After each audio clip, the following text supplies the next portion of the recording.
So athletes have a hard time transitioning from being an athlete to a coach, right? Because we watch people play at like super high levels, like Dion, right? Dion went from baseball, football, Hall of Famer, Super Bowl champion, all those things, and then he became a coach, right? So many people can't like make that transition as seamlessly as Dion did. And then there's like there's like 10 things that I learned from Prime, right? One of the things that I learned for sure is to have a clear vision, right? Dion has a vision. Every time he talks, every time you hear him talk, he talks about what he wants to do, how he sees himself, believing in things, and he maps it out. And everything he said, you like see him doing it. And that's one of like the things that I like about his transition is that he had a vision about what he wanted to do, right? And then the next one is really he built a strong network. You don't get to move through this profession of coaching without having a solid network. Look at his coaching staff, look at his support on staff. Just look at how he maneuvered through each phase of coaching because he built a strong like his network is phenomenal. He was able to bring like he was at Jackson. He was able to bring like down like Warren Sapp and Chad Johnson and T.O. and all these guys because that's part of his network. Without a strong network, that transition from being an athlete to a coach, I don't think it happens as seamlessly and as fast as it did.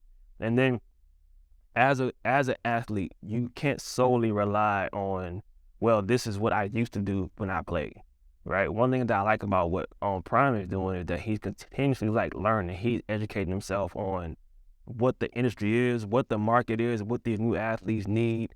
He's like learning every day, and you can see it based on like things he puts out, things he says, the way he embraces the new culture of athletics. He still remains like grounded in the old principles, but you see him learning what these new age kids are needing. So I think if you're going to be an athlete and transition into a coach, that's one of the things you have to do. Continuously educate yourself on the process of like being a coach in today's time. These kids aren't operating the same way. And then the fourth thing, man, dude is passionate, right? Yes, when we all played and we was all athletes, we were passionate about the game. But are you passionate about coaching? Are you passionate about leading young people? Are you passionate about the new career where you're no longer the on field or the on court product? You're the ones who behind the scenes. You're pulling the strings, right? Are you passionate about that? Dion is passionate. Like you can see it. Everything he does, like how much fun he has, and the way that he interacts with the coaches, and the way he interacts with the players and the staff, whether it's at Jackson or Colorado. Like you see him like exuding that passion of I really love this, right? So if you're going to be in this coaching field, you gotta be passionate about all of it because it comes with a lot. And that's one of the things that I learned from him too, is that being able to embrace the challenges.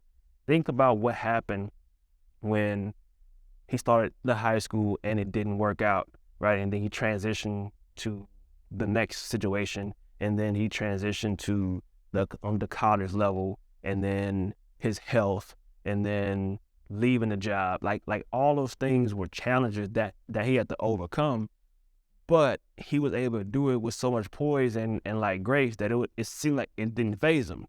So as a coach, especially the head coach, right? If you're one of them people who you want to be a head coach, you want to be in spots for out of light, whether you win, lose, draw, make the right decision, the wrong one, you're going to always face challenges. People are going to say that you made the wrong call, you made the wrong move, you made the wrong decision, you played the wrong kid. To be a coach at the level that most people aspire to be, you have to embrace the challenges, right? And the way that you can navigate that gracefully with the poise is surrounding yourself with good people.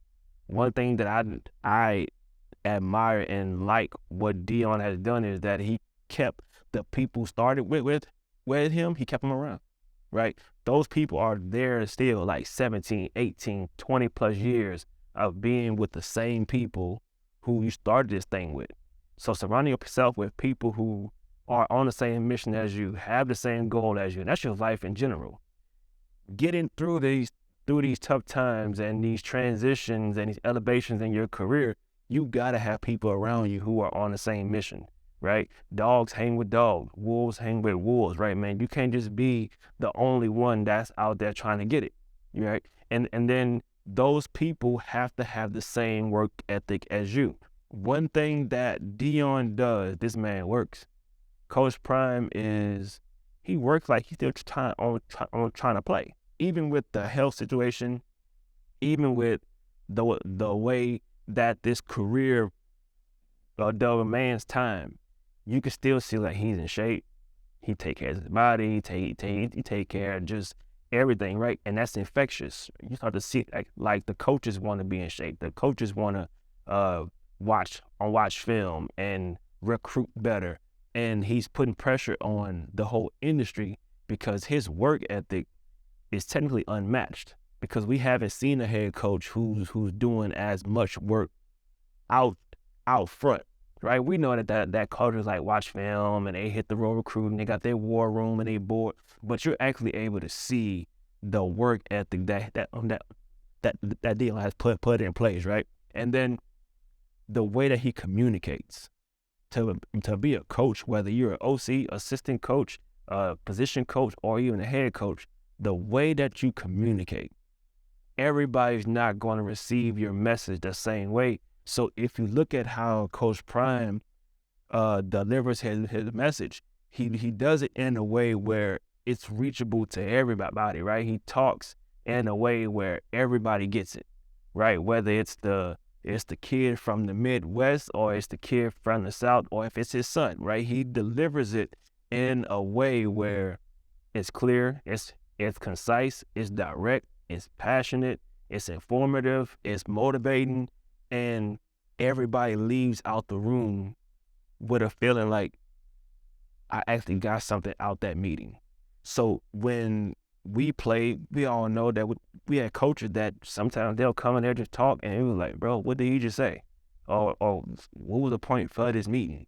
So if you want to be a coach in this industry, man, taking that one piece from Dion and saying, okay, I got to communicate better, right? And then that's how you build a culture of winning. If you look at what Coach Prime has done, whether it was the Little League, the high school, the JSU, or even now at Colorado, where they haven't even played a game yet, he's infectious in building the culture and the mindset of, we're going to win.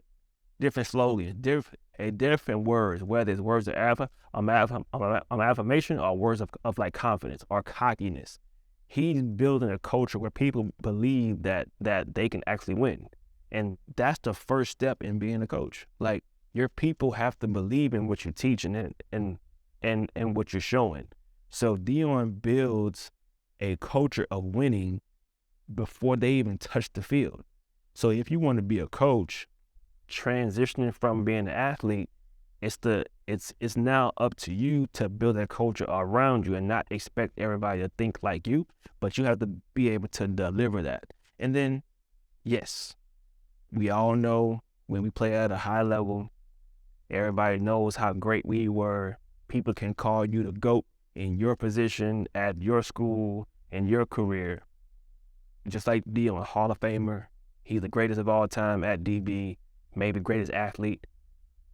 But there's something about him that we have to all learn from going from being an athlete to a coach. Stay humble. That dude is just like, yeah, he'll let you know that I'm that dude and I was really like that. But the level of humbleness and approachability that he has, too many coaches in this industry have gotten to a certain level and you can't talk to them. But if your resume is not even comparable in a brief to a Coach Prime, and he's being more approachable and more like reachable than you are, you're doing something wrong.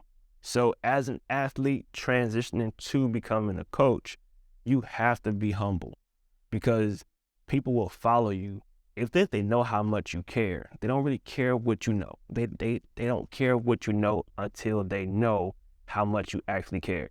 So the 10 things that I got from Coach Prime, man, is have a vision, for sure, build a strong network, educate yourself, be passionate, embrace the challenges, surround yourself with good people, have a work ethic that's unmatched, communicate that, build a winning culture, and then always, man, just stay humble, because you never know when you could go from being here to here, or the person that you're not being humble to can go from where they are now to above you. So